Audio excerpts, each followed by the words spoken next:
ذكر الحبيب. يا أيها الذين آمنوا إذا قمتم إلى الصلاة فاغسلوا وجوهكم وأيديكم إلى المرافق وامسحوا برؤوسكم وأرجلكم إلى الكعبين إلى آخر الآية. laba dhinac baynu ka eegi doonaa. dhinaca hore waxa weeye xigmadaha bal ku jira weysada aynu habeen iyo maalinba weysaysanayno ee dhinaca ruuxda, iyo dhinaca labaad faa'iidooyinka ama asraarta ama xigmadaha ku jira ee dhinaca jidhka caafimaad ahaan. marka kelmaddeennan hore ruuxda inoo daran ee faa'iidooyinka ruuxda iyo diinta iyo aakhira ay u leedahay weysada aynu la imanaynaa ayaynu 7 qodob oo ka mid soo qaadan doonaa insha Allah. 10 ka mid aynu haysano. qodobka u horeeya waxa weeye 50% bay iimaanka kordhisaa weysada ama dahaarada. maydhiga weysada ba israaci 50% iimaankaagu dahaaradaas ku kordhaya. ma daliilu calaa dalik؟ قال رسول الله صلى الله عليه وسلم في حديثه الصحيح: الطهور صدر الإيمان.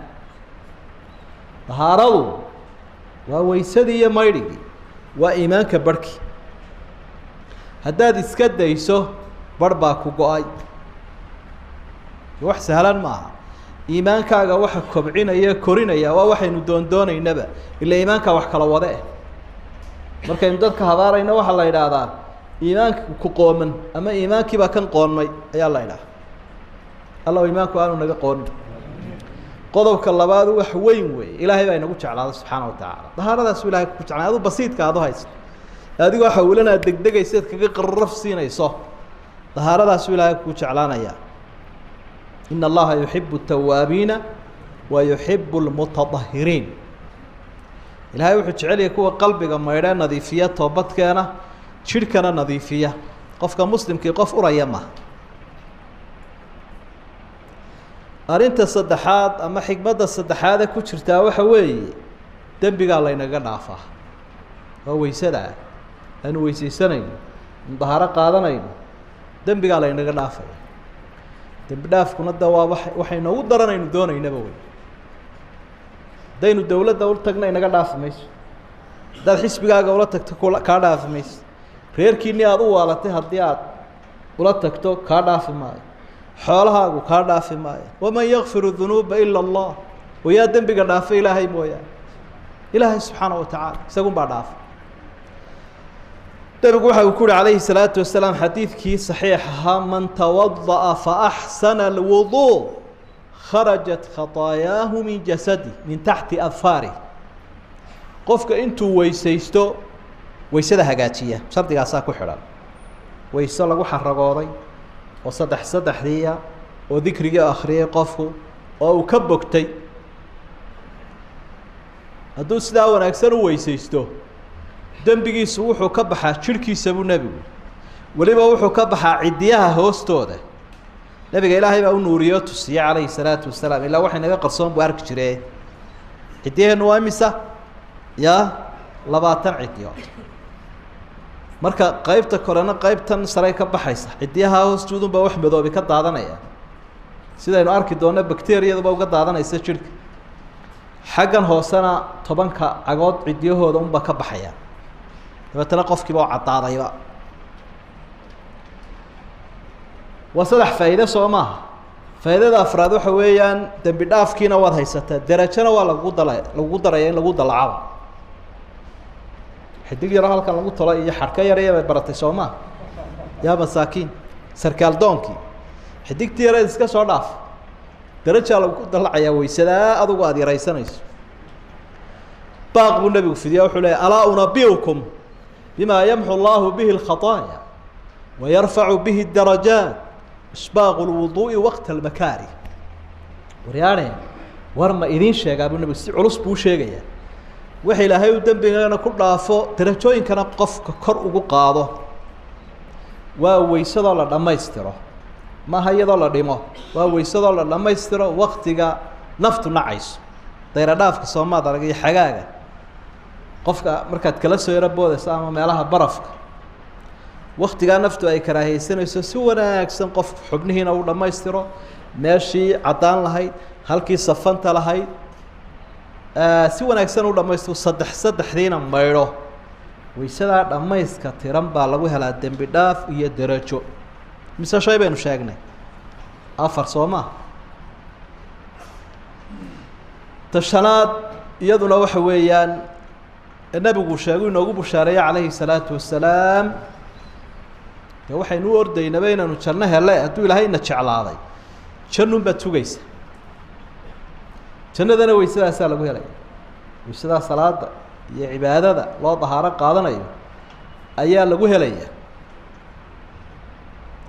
bilaal buu nebigu calayhi salaatu wasalaam maalin maalmaha ka mida la hadlayoo wuxuu uhi bilaalow xalay maraan jannada galay waxaan arkay adigoo hortayda kasii sanqarhaya waa miskiinkii bilaal asxaabi jaliila wey laakiin berigii hore dee waad garanaysaa nin addoon ahoo madow oo afrikaan ahoo dee dadku harawsanayeen buu ahaa laakiin hadda nebigaaba hor socdaaba calayhi salaatu wasalaam maxaa camalka lagugu rajo badan yahay hortayda jannada u socotaa muxuu yahay wallaahi wax kala garan maayo mar kastoon weysaysto 2 ragcadood unba dhag ku siiyaa marka labadaas oo isku qoofalan 2 ragcadood iyo weysada intaasun baabaan dee waa intaas buudha ku dadaa waana iska adagta intaad weysaysato inaad 2 ragcadood ee loo yaqaanay rakcatay alwuduu 2 ragcadood ee weysada inaad la timaadaa dadka in badan oo ka mid ah wayba iskaga adag tahay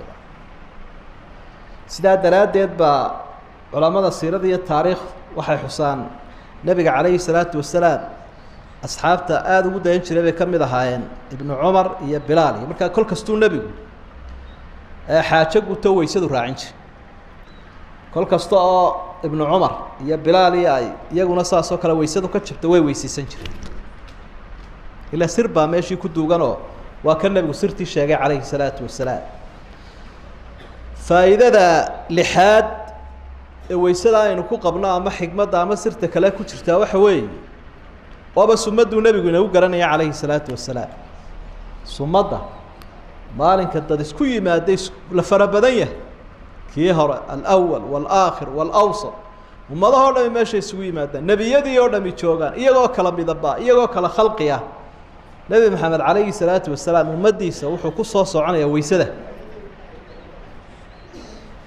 ina ummatii yudcawna yowma alqiyaamati gura almuxajaliina min ahari اlwuduu ummaddayda maalinta qiyaamaha waxaa loo yeedhayaa la ii soo soocayaa iyagoo xubnuhu iftiimayaan intii laga weysaysan jiray ayaaba hilaacaysaba soomaad arag meelaha marka madowga haddii siglan la rido oo meel madow siglan iyo light uu ka baxo maxaad u malaynaysa ma qarsoomi meel fog uu ka muuqanaya kii halkaas siraatu wacda guraba kaana gaar usoo sooca buu leeyahy abi hurayra markaa xadiidka inta dambe kama mid aha faman istidaaca an yudiila guratahu falyafcal dadka qaarkood baa ku khaldamay waxaa loo yaqaana mudrajun fi aakhiri alxadiid abi hurayra markaa lifaaqaa raaciyay isagoon kala soocino waxau ihi faman istidaaca an yudiila guratahu falyafcal haddaba kiina kari kara inuu dee dheeraysto buu abi hurayra yihi mar hadduu nebigu saa ku sheegay dee kii weysada dheeraysan kara u dheerayso kordhiso oo xaggan jilbaha iyo usoo kaxee dee xagga cududaha iyo u kaxeeyoo dheerayso weysada asxaabta asxaabi ka mida baa wuxuu rasuul allah marka qiyaamaha laysu yimaado ummadaada maxaad ku garanaysa markaa nebigu tusaaluu siiyey oo wuxuu yihi waxaad iga warantaa haddii ay farda isku darmaan fardaha qaarkood wejigi iyo cagaha ay cadyi qaarna waa iska madow miyay kaa qarsoomayaan kuwaagu de maya waa inta cadun baan soconayaa inta wejigana cad cagahana cad de haddaba saasoo kale anigana igu cadyiin intii ay ka weysaysanayeen unbaaba cad bal ka sheekee odayga ama habarta aan weligiiba kubkiisa weyse marin kubku siigaala wey kubku siigaala wuu iska hadhay ama ina yar ha ahaado ama mutacalin ama jaahil ama miyi ama magaalo kii kubku siigaalaha ee odhanaya weligay kubka weyse maan marin salaad iyo maxaa iga dana subax la isqooyo kaasi halkaasuu ku hadhay meeshii madoobeyd buu ku hadhay nacuudu billaahi minha ilaahay baynu ka magan galnay